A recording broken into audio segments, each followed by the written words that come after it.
gjërat e lejuara i vepron edhe besimtari edhe jo besimtari. Mirë po, gjërat e ndaluara i braktis vetëm ai i cili e ka fuqizuar kapitalin e tij imanor.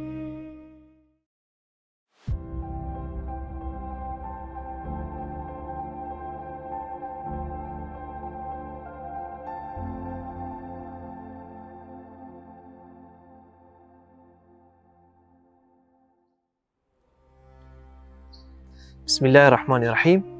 Falenderimet e vetmi i takojnë vetëm Allahu Gjeleshanuhu, i cili na tregoi se njeriu më i dashur tek unë është vepërmiri.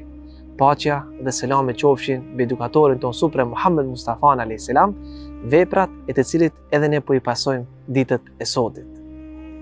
Allahu Gjeleshanuhu në Kur'an na përmend duke na thënë: çdo kush i cili vepron një vepër të mirë, qoftë edhe sa një grimc e atomit, atë do ta gjenë në jetën e tij, por edhe e kundërta.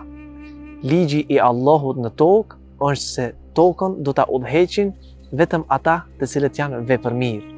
Andaj ne ja bëjmë një pyetje vetvetes: çka është vepra e mirë në jetën tonë? A është vepër e mirë vetëm të veprojmë diçka të duhur dhe të nevojshme dhe të mirë, apo është vepër e mirë edhe largimi nga diçka e pahishme dhe e ndaluar? Për atë Muhammed Mustafa alayhis salam në është drejtuar duke na thënë: o ju njerëz, ai i cili e braktis një vepër të shëmtuar vetëm për hir të Allahut, Allahu do t'ja kompenzon atë vepër me diçka më të shenjtë dhe më të bukur në jetën e tij. Në shoqërinë tonë ndodh që një pronar i një klubi të natës të ndërton edhe një xhami, mirë po në Islam thuhet braktisja dhe mbyllja e klubeve të natës tek Allahu është më e dashur se ndërtimi i xhamive.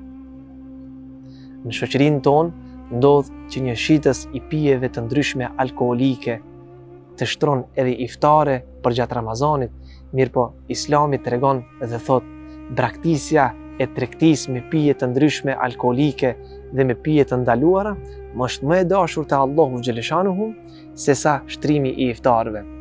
Për atë Malik bin Dinar na është drejtuar duke na thënë: më e dashur tek Allahu është të largohesh nga marrja e 1 dinarit haram se sa dhënia e 100 dinarit halal. Për atë në Islam thuhet se gjërat e lejuara i vepron edhe besimtari edhe jo besimtari.